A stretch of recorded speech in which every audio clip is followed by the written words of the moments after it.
စကားကိုရှေးဟောင်းကဘာမြေပေါ်သို့အာကာသယာဉ်တစ်စင်းပြက်ကျလာသည့်မြင်ကွင်းဖြင့်စတင်ထားပါသည်ပြင်းထန်သောတိုက်မိမှုကြောင့်ထိုဒေသရှိတောရိုင်းတိရစ္ဆာန်များလန့်ဖြန့်သွားပြီးယင်သည်ရေကန်တစ်ခု၏အလယ်တဲသို့ကြားရောက်သွားသည်ထိုယင်အတွင်းမှအဆင့်မြင့်အာကာသဝတ်စုံများဝတ်ဆင်ထားသည့်လူသားနှင့်တူသောပုံရိပ်နှစ်ခုထွက်ပေါ်လာသည်မင်းတို့အနက်တဦးကရေထဲမှလွတ်မြောက်အောင်သူ့အဖော်ကိုကူညီပေးပြီးနောက်သတိလစ်သွားကအတိတ်ကအဖြစ်အပျက်များကိုဝေဝေဝါးဝါပြန်လည်မြင်အောင်နေပါသည်သတိပြန်ရလာသောအခါအာကာသယာဉ်မှူးသည်သူ၏အဖော်မှာရင်ဘတ်တွင်ပြင်းထန်သောဒဏ်ရာဖြင့်သေဆုံးသွားပြီဖြစ်ကြောင်းသိလိုက်ရသည်အဝေးတနေရာမှစက်ရုပ်တရုပ်၏အတန်ကိုကြားလိုက်ရပြီးယင်းမှာရေကန်ထဲတွင်တောင်တင်နေသောကွန်ပျူတာတစ်လုံးဖြစ်နေသည်ထိုလူသည်စက်ကိုကဲတင်လိုက်ပြီးသူတို့ဆင်းသက်လာသည့်ဂျုံနှင့်ပတ်သက်သောအချက်အလက်များကိုမသိနားမလည်နိုင်သောဘာသာစကားဖြင့်မေးမြန်းပါသည်အခြားသောအာကာသယာဉ်များရှိမရှိကိုလည်းမေးမြန်းတော်လဲကွန်ပျူတာကအနီးနားတွင်မြည်သည့်ယာဉ်မှရှိနေကြောင်းမှတ်တမ်းမရှိဟုပြန်ဖြေပါသည်စိတ်ပြတ်သွားတော်လဲထိုလူသည်ကဘာဂျို၏ယဉ်ကျေးမှုမျိုးစိတ်များဘာသာစကားနှင့်ဓလေ့ထုံးတမ်းဆိုင်ရာအချက်အလက်များကိုကွန်ပျူတာမှတဆင့်သူ့အုံနောက်ထဲသို့ကူးယူထည့်သွင်းရန်ပြင်ဆင်ပါသည်ထို့သောအချက်အလက်များကိုလက်ခံရယူခြင်းမှာသူ့အတွက်အလွန်ပင်ပန်းခက်ခဲပြီးနာကျင်စရာကောင်းလာသည်ထို့နောက်တွင်သူသည်အာရင်သစ်များပြန်လည်ရရှိလာဟန်ရှိပြီးရင်ပြတ်ကျမှုမှအကောင်းအတိုင်းကြံရစ်သောဖြတ်အားဖြင့်တစ်နက်တစ်လက်ဖြင့်ပြစ်ခတ်လေ့ကျင့်သည်ညရောက်သောအခါသေဆုံးသွားသောသူ့အဖော်အတွက်ဂူသွင်းတင်ကြိုပေးလိုက်သည်အာကာသယာဉ်မှု၏ရည်မှန်းချက်အသစ်မှာသူ၏တစ်နက်ကိုအသုံးပြု၍လူသူမနီးသောတောအုပ်ကြီးအတွင်အသက်ရှင်သန်နိုင်ရန်ကြိုးစားဖို့ပင်ဖြစ်သည်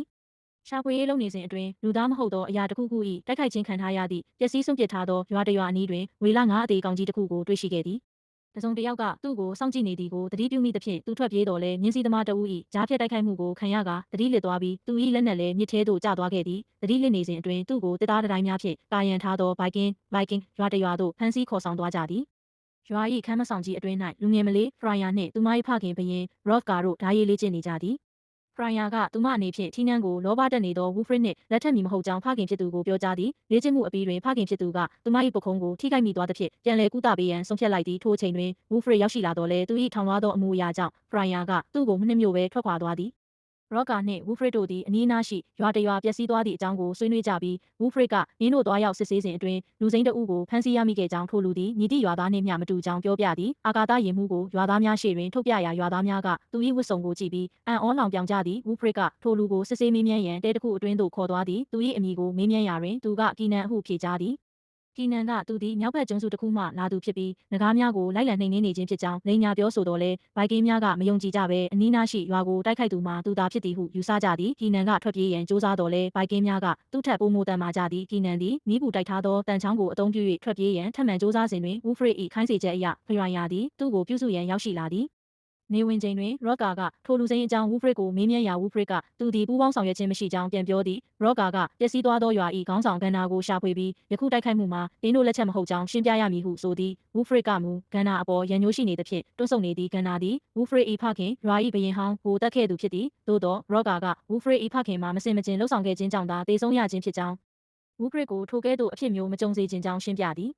ကီနန်နှင့်ဖရိုင်ယာတို့ရှိရာတွင်မူဖရိုင်ယာကရွာကိုတိုက်ခိုက်သူမှာသူလားဟုမေးတော်လဲကီနန်ကညင်းဆိုသည်ထို့နောက်ကီနန်သည်ကျိုးများမှလွတ်မြောက်အောင်လှုပ်ဆောင်ပြီးဖရိုင်ယာနှင့်ကင်းသမားကိုတိုက်ခိုက်ကထွက်ပြေးရန်ကြိုးစားသည်ကီနန်၏ထွက်ပြေးမည့်အစီအစဉ်မှာအောင်မြင်ခါနီးမှရန်သူများတိုက်ခိုက်နေပြီဖြစ်ကြောင်းအချက်ပေးသံများမြည်လာသဖြင့်ပြက်ပြားသွားသည်ဘိုက်ကင်းအားလုံးကဂန္နာကလာရောက်ကရင်စားချေသည်ဟုထင်မှတ်ကအစဉ်သင့်ပြင်ထားကြသည်သို့သောအပြင်ဘက်တွင်မြည်သူကိုမျှမတွေ့ရဘဲရန်သူမှာရွာတွင်းသို့ရောက်ရှိနေပြီဖြစ်ကြောင်းသိလိုက်ရသဖြင့်အံ့ဩသွားကြသည်မတိနားမလည်နိုင်သောရန်သူသည်လူများကိုတပ်ဖြတ်ကာမိရှို့ဖျက်ဆီးနေသည်ရင်းမှာမြင်းဆောင်အတွင်ပုံအောင်နေသောနှမောင်းတံများပါသည့်တရဝါကြီးတစ်ကောင်ဖြစ်သည်ကီနန်ကထိုသားရဲနောက်သို့လိုက်တော်လဲကင်းသမားကသူ့နောက်သို့လိုက်လာပြန်သည်ကင်းသမားမှာထိုလိုဝက်ဆန်းကျဲသောတာရဲကြီး၏တပ်ဖြတ်ခြင်းကိုခံရပြီးအလောင်းမှာတစ်သားတစ်တိုင်းထိပ်တွင်တင်ကျန်နေခဲ့သည်ကီနန်ကထိုတရဝါကိုသူရှာဖွေနေသည့်စစ်မှန်သောနဂါးဖြစ်သည့်မူးဝံဟုခေါ်ဆိုသည်ဘိုက်ကင်းများသည်ကီနန်ကိုပြန်လည်ဖမ်းဆီးကာကြောက်တုံးတစ်ခုတွင်ချီနှောင်ထားလိုက်သည်ထိုနေရာတွင်ကီနန်သည်မူးဝံကသူ၏ကဘာကိုတိုက်ခိုက်ခဲ့ပုံနှင့်သူ့လူမျိုးများဆုံးရှုံးခဲ့ရပုံများကိုပြန်လည်မြင်အောင်ရင်းဝမ်းနည်းပူဆွေးနေသည်နောက်တစ်နေ့တွင်ရွာမှစင်းရဲသားကောင်လေးတဦးကကီနန်ကိုပေါင်ဖို့အနေငယ်လာပေးရာကီနန်ကတန်တရားဖြင့်လက်ခံစားလိုက်သည်ရွာသားများကညကတိုက်ခိုက်မှုကိုမြည်သူလှုပ်ဆောင်သည်လဲဆိုသည်ကိုသိရှိရန်စူးစမ်းကြသည်ကီနန်ကိုရော့ကာရှိသို့ခေါ်ဆောင်လာပြီးသူလိုက်လံနှိမ်နင်းနေသည်ဆိုသောနဂါးအကြောင်းမေးမြန်းကြသည်မူးဝင်ဆိုသောတရဝါသည်သူ့လူမျိုးများကိုလည်းတိုက်ခိုက်ခဲ့ကြောင်းထိုအရာသည်တရဝါများကိုအလင်းရောင်ဖြင့်မြားခေါ်ပြီးမှတပ်ဖြတ်လေးရှိကြောင်းကီနန်ကရှင်းပြသည်သူသည်ထိုမူးဝံကိုရွာသို့ခေါ်ဆောင်လာမိသူဖြစ်ကြောင်းဝန်ခံလိုက်သည်ကီနန်ကိုကိုမြတ်တော်မီဆဲတွင်ရော့ကာကကြားဝင်တားဆီးပြီးကီနန်၏စကားကိုလုံးလုံးလျားလျားမယုံကြည်သေးကြောင်းပြောသည်ကီနန်ကဘိုက်ကင်းများမူးဝံကိုလိုက်လံနှိမ်နင်းတော်မီကိုသိလိုက်သဖြင့်သူ့ကိုပါခေါ်ဆောင်သွားရန်တောင်းဆိုသည်ဘိုက်ကင်းများကကီနန်ကိုမြင်းတကောင်ပေးပြီးဖရိုင်ယာကလည်းအစောပိုင်းကသူမကိုတိုက်ခိုက်ခဲ့သည့်အတွက်ကီနန်ကိုလက်သီးဖြင့်တစ်ချက်ထိုးလိုက်သည်ထို့နောက်သူတို့သည်တားရဲကြီးကိုရှာဖွေရန်ရွာမှထွက်ခွာလာကြသည်ဘိုရိုမာအမည်ရှိပန်းမဲဆရာကကီနန်ကိုဝိုင်းပေးတော်လဲကီနန်ကပြန်ထွေးထုတ်လိုက်သည်ရော့ကာကကီနန်နှင့်စကားပြောရာတွင်ကီနန်ကအကယ်၍မူးဝံကိုမတားဆီးနိုင်ပါကဤရွာသည်လည်းသူ့နေအိမ်ကဲ့သို့ပင်ပျက်စီးသွားလိမ့်မည်ဟုသတိပေးသည် ဝူဖရစ်ကအနီးနားတွင်အလောင်းများစွာတွေ့ရှိရကြောင်းအစီရင်ခံပြီးအဖွဲ့ခွဲကရှာဖွေရန်အကြံပြုသည်သို့တော်ကီနန်ကမူစုစုစည်းစည်းနေခြင်းကသာအကောင်းဆုံးဖြစ်မည်ဟုယူဆသည်သို့တော်လည်းရော့ကာကနှစ်ယောက်တတွဲစီသွားရန်ဆုံးဖြတ်လိုက်သည်ရှာဖွေနေစဉ်အတွင်းရော့ကာနှင့်ဘိုရိုမာတို့အနားသို့အပေါ်စီးမှမြင်းကောင်းပြက်ကြီးတစ်လုံးပြုတ်ကျလာသည်အခြားတွဲတစ်ခုမှမူကူတစ်ခုအပြင်ဘက်တွင်မီးလောင်ကျွမ်းနေသောအလောင်းများကိုတွေ့ရှိရပြီးမကြာမီဘေးအနေနဲ့ရင်ဆိုင်လိုက်ရသည်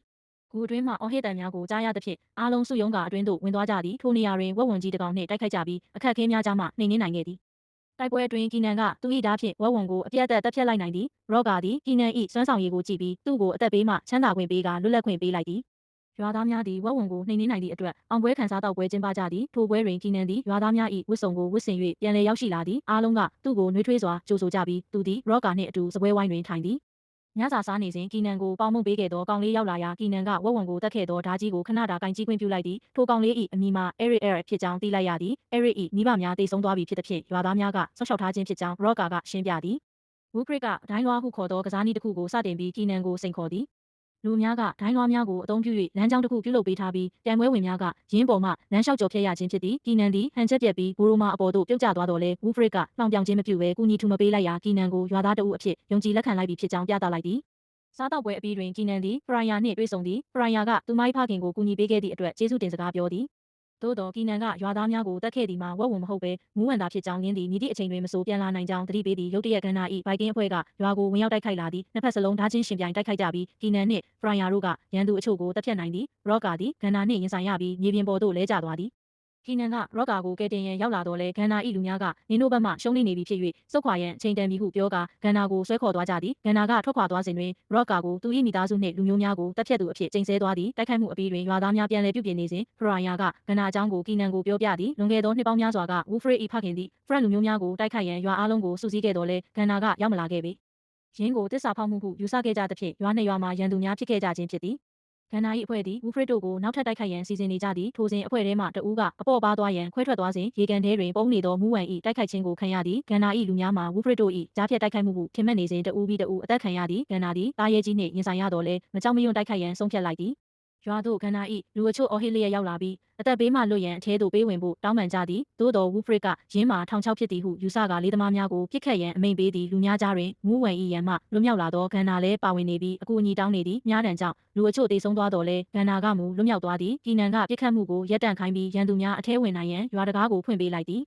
ဝူဖရစ်ကဂန်နာကိုတိုက်ခိုက်ရန်ပြင်နေစဉ်မှာပင်တောအုပ်အတွင်းမှအပြာရောင်အလင်းတန်းများထွက်ပေါ်လာပြီးလူတအုပ်ကိုဖမ်းယူစားတောက်နေသည်ကိုအားလုံးမြင်လိုက်ရသည်ထိုအပြာရောင်အလင်းတန်းများမှာအနီရောင်သို့ပြောင်းလဲသွားပြီးတောအုပ်အတွင်းသို့ပြန်လည်ဝင်ရောက်သွားသောမူးဝံ၏ကိုရောင်ကိုဝါဖြစ်နေသည်ယခုအခါတွင်မူအားလုံးကထိုတတဝါရှိနေကြောင်းအမှန်တကယ်သိရှိသွားကြပြီဖြစ်သည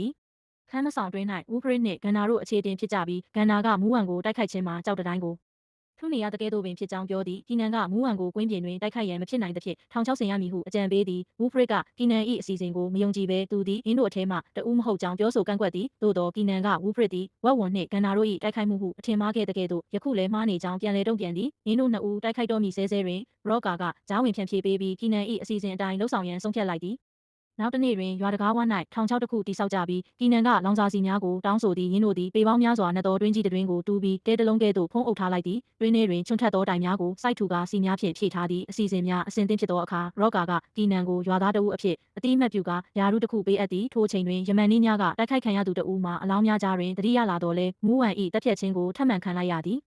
်ဖရိုင်ယာနှင့်ကီနန်တို့ညစာအတူစားနေစဉ်ကီနန်ကအဖြစ်မှန်ကိုဖွင့်ပြောပြသည်ကီနန်၏လူမျိုးများသည်အမှန်တကယ်တွင်ကဘာများကိုတိမ့်ပိုက်သူများဖြစ်ကြသည်မူးဝံတို့၏နေမြေသို့ရောက်ရှိလာသောအခါကီနန်တို့လူမျိုးများကဘုံများဖြင့်မူးဝံမျိုးနွယ်စုတစ်ခုလုံးကိုမျိုးတုံးအောင်တပ်ဖြတ်ခဲ့ကြသည်ကြန့်ရှိနေသောမူးဝံများကိုလည်းနေမြေစိုးမိုးရန်အတွက်လိုက်လံနှိမ်နင်းခဲ့ကြသည်ကီနန်သည်ထိုတိမ့်ပိုက်ရေးအဖွဲ့တွင်ပါဝင်ခဲ့ပြီးမူးဝံများကိုရှင်းလင်းပေးသည့်အတွက်သူနှင့်သူ့မိသားစုကိုနေထိုင်စရာနေရ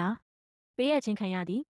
တိမ့်ပိုက်ပြီးနောက်တွင်ကီနန်သည်မစ်ရှင်အသစ်တစ်ခုအတွက်ထွက်ခွာခဲ့ရတော့လဲမူးဝံတကောင်မှာအာကာသယာဉ်၏လေဝင်လေထွက်ပေါက်တွင်ပေါဝေါင်းလိုက်ပါလာပြီးကြန့်ရှိနေသောလူဦးရေကိုတပ်ဖြတ်ခဲ့ကြောင်းသိလိုက်ရသည်ကီနန်သည်ထိုအမှားအတွက်မိမိကိုယ်ကိုအပြစ်တင်နေတော့လဲဖရိုင်ယာကစိတ်မပြတ်ရန်အားပေးစကားပြောသည်ထို့ပြင်သူမ၏မိသားစုပိုင်ဓာတ်ကိုလည်းကီနန်ကိုပေးအပ်လိုက်သည့်အားလုံးသည်ဂန်နာ၏အကူအညီဖြင့်ထောင်ချောက်အတွက်ပြင်ဆင်ကြသည်စစ်တီများကတကားကိုဖွင့်ပေးလိုက်ပြီးဝူဖရစ်နှင့်ကီနန်တို့ကတာရဲကြီးထွက်လာရန်အပြင်ဘက်တွင်စောင့်ဆိုင်နေကြသည်အမှောင်ထဲတွင်မြည်သည့်အရာမှမမြင်ရသဖြင့်ကီနန်ကတောအုပ်အတွင်းသို့မိတုတ်တစ်ချောင်းပစ်သွင်းလိုက်ရာမူးဝံမှာအင်းတို့ရှိတဲ့တဲ့သို့ရောက်ရှိနေပြီဖြစ်ကြောင်းသိလိုက်ရသည်ထိုစဉ်ရွာမှဖုံးတော်ကြီးတဦးထွက်လာပြီးဤတတဝါမှာစာတန်၏တမန်တော်ဖြစ်ကြောင်းပြောဆိုကာဆူတောင်းနေစဉ်မှာပင်ရရဆက်ဆက်အသက်ခံလိုက်ရသည်ကီနန်နှင့်ဝူဖရစ်တို့သည်ထောင်ချောက်ကိုဖျက်ကျော်ကာဒိုင်းလွှားများကိုအသုံးပြု၍တစ်ဖက်ကန်းသို့ကူးသွားကြသည် သို့တော်ဝုဖရစ်သည်တားရဲကြီးရှိရာရေထဲသို့ပြုတ်ကျသွားသည်ထို့ပြင်စစ်သည်များကတကားကိုပိတ်လိုက်သဖြင့်အင်းတို့နှစ်ဦးမှာအပြင်ဘက်တွင်ပိတ်မိသွားသည်လေးသမားများကမိများများဖြင့်ပြစ်ခတ်တော်မူအချိန်တွင်ကီနန်ကဝုဖရစ်ကိုအပေါက်ငယ်တစ်ခုမှတဆင့်ကယ်တင်နိုင်ခဲ့သဖြင့်ပောက်ကွဲမှုတမ်းမှလွတ်မြောက်သွားသည်ပောက်ကွဲမှုကြောင့်လူတိုင်းအံ့ဩနေစဉ်တွင်အမျိုးသမီးများပုံအောင်နေသည့်နေရာ၌နောက်ထပ်မူးဝံအငယ်တစ်ကောင်ထပ်မံထွက်ပေါ်လာသည်ဖရိုင်ယာကအားလုံးကိုကာကွယ်ရန်တိုက်ခိုက်သည်သူမ၏ဖခင်ရောက်ရှိလာတော့လဲတားရဲနှင့်တိုက်ခိုက်ရင်းအရေးနှိမ်သွားသည်ထို့ပြင်မိထဲမှပထမမှုဝင်ကြီးကပုံမဒေါသထွက်လျက်ပြန်လည်ထွက်ပေါ်လာပြန်သည်ဝူဖရစ်နှင့်ကီနန်တို့အတူတူတိုက်ခိုက်တော်လဲထိုသားရဲကိုမရှင်နိုင်ကြပေဂန်နာကကူညီရန်စ조사တော်လဲမူဝင်ကြီး၏လက်ချက်ဖြင့်ခေါင်းပြက်ကတေဆုံးသွားသည်အဲရစ်ကကီနန်ကိုဒုတိယမှုဝင်အကြောင်းလာပြောသဖြင့်ဖရိုင်ယာကိုကူညီရန်သွားကြသည်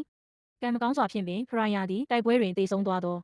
သူမဖခင်၏အလောင်းကိုပွေးပိုက်လျက်တွေ့ရှိရသည်နောက်တစ်နေ့တွင်နောက်ထပ်တိုက်ခိုက်မှုကိုကြောက်ရွံ့သဖြင့်ရွာသားအားလုံးထွက်ခွာကြသည်အဲရစ်ကကီနန်နှင့်အတူနေရစ်ချင်တော်လဲကီနန်ကဤနေရာမှာမလုံခြုံတော့သဖြင့်အခြားသူများနှင့်အတူလှေဖြင့်လိုက်သွားရန်ပြောသည်ကီနန်ကသူတို့ပြန်တွေ့ရမည်ဟုကတိပေးကနှုတ်ဆက်လိုက်သည်ကီနန်သည်စိတ်တက်ကြနေသောဝူဖရစ်နှင့်တွေ့ဆုံသည်ဝူဖရစ်ကမိမိကိုယ်ကိုဘယင်အဖြစ်မထိုက်တန်ဟုခံစားနေရတော့လဲကီနန်ကတားရဲကိုအတူတူနှိမ်နင်းရမည်ဟုအားပေးသည်မင်းတို့သည်လူတစုနှင့်အတူရွာ၏ရေတွင်းဟောင်းတွင်းသို့ဆင်းသွားကြသည်ရင်းမှာအနေရများတော်လဲမူးဝံတို့၏အတိုက်ကိုရှာတွေ့နိုင်မည်တခုလေးသောနီလန်းဖြစ်သည်ကီနန်ကဘိုရိုမာထံမှခိုင်ခန့်သောပစ္စည်းများဖြင့်ပြုလုပ်ထားသည့်လက်နက်သစ်များကိုတောင်းဆိုသည်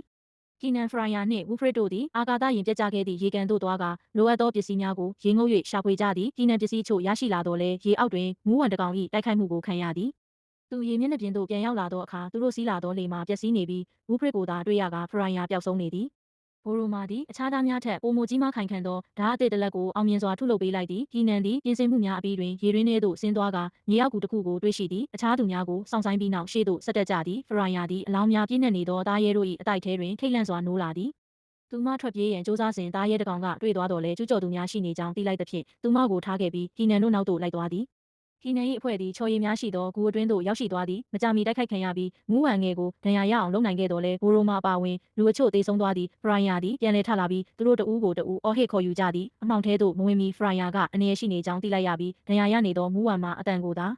အားကိုပြီးသူမကိုရှာဖွေနေသည်ဖရိုင်ယာနှင့်ကီနန်တို့ကအတန်ပြုတ်လိုက်သဖြင့်တားရဲကတိုက်ခိုက်ရာဖရိုင်ယာကတီတီလေးရှောင်တိန်နိုင်ခဲ့သည်ဖရိုင်ယာသည်အပေါက်ငယ်တစ်ခုအတွင်းသို့ဝင်ရန်စ조사တော်လဲသူမအတွက်သေးငယ်လွန်းနေသည်အခြားနည်းလမ်းမရှိတော့သဖြင့်ကီနန်တို့ကဓားကိုသူမထံပစ်ပေးလိုက်ရာဖရိုင်ယာကထိုသားရဲကိုတပ်ဖြတ်လိုက်နိုင်သည်ရင်းတို့ပြန်လဲဆုံတွေ့ကြတော်လဲဂူအတွင်းရှိအလောင်းများကိုကြည့်ပြီးထိတ်လန့်နေကြသည်အခြားအရာတစ်ခုရောက်လာတန်ကိုကြားရသဖြင့်အင်းတို့ထွက်ပြေးကြသည်နောက်ဆုံးကြံရှိနေသောမူးဝင်ကြီးမှာသူ၏သားလောင်းကိုမြင်ပြီးဒေါသတကြီးလိုက်လံတိုက်ခိုက်သည့်အားလုံးသည်တောင်ကမ်းပါးရန်ရှိရေတံခွန်အဆုံးသို့ရောက်သွားကြသည်မင်းတို့ထွက်ပြေးရန်စ조사တော်လဲကြောက်တတိုင်းများမှာချောလုံးနေသည်ဖရိုင်ယာပြုတ်ကျသွားတော်လဲကီနန်ကဖမ်းထားပေးနိုင်သည်ထိုအချိန်တွင်ဝူဖရစ်သည်မူးဝံကြီး၏တိုက်ခိုက်မှုကိုခံရတော်လဲတားရဲ၏မျက်နှာကိုဒဏ်ရာရအောင်လုပ်နိုင်ခဲ့သည်မူးဝံကဝူဖရစ်၏အလောင်းကိုကီနန်ထံသို့ပစ်ပေါက်လိုက်သဖြင့်ကီနန်တဦးလေးသာတိုက်ခိုက်ရန်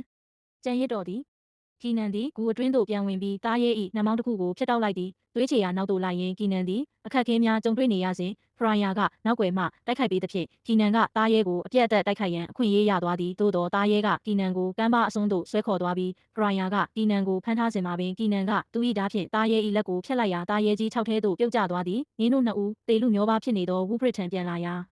ဝူဖရစ်ကတားရဲတေပြီလားဟုမေးသဖြင့်အတီးပြုတ်ပေးလိုက်သည်ဝူဖရစ်ကသူနှင့်မိတ်ဆွေမဖြစ်ခဲ့ရသည်ကိုနောင်တရကြောင်းပြောပြီးဘယင်အဖြစ်ခန့်အပ်သည့်ဆွဲကြိုးကိုကီနန်အားပေးအပ်ကတေဆုံးသွားသည်ကီနန်နှင့်ဖရိုင်ယာတို့ကမ်းပါးပေါ်သို့တက်လာကြရာအဝေးမှလှေများပေါ်တွင်အဲရစ်နှင့်ရွာသားများကိုတွေ့လိုက်ရသည်အင်းတို့နှစ်ဦးနမ်းရှုပ်ကြတော့လဲကီနန်ကလှုပ်เสียတစ်ခုရှိသေးကြောင်းပြောကနှုတ်ဆက်သည်ကီနန်ပြန်မလာတော့မီကိုသိသဖြင့်ဖရိုင်ယာစိုးရိမ်နေသည်ကီနန်သည်သူ၏အာကာသယာဉ်ပျက်စီးရာသို့ပြန်သွားသည်ထိုနေရာတွင်သူ၏ဇနီးသည်မှခရီးစဉ်အတွင်းအိမ်ငွေချထားစဉ်ယာဉ်ပြတ်ကျမှုကြောင့်ကဆူးပေါက်ပြဲကတေဆုံးသွားခဲ့ခြင်းဖြစ်ကြောင်းသိရသည်ကီနန်ကသူမကိုနှုတ်ဆက်ပြီးကွန်ပျူတာထံသို့ပြန်လာသည်ကွန်ပျူတာကအခြားအာကာသယာဉ်များကိုအချက်ပေးနေတော့လဲကီနန်ကထိုကွန်ပျူတာကိုဖျက်ဆီးလိုက်ကအိမ်ပြန်နိုင်မည့်တခုလေးသောအခွင့်အရေးကိုစွန့်လွတ်လိုက်သည်ကိုဖရိုင်ယာကခြုံပုတ်ထဲမှကြည့်နေသည်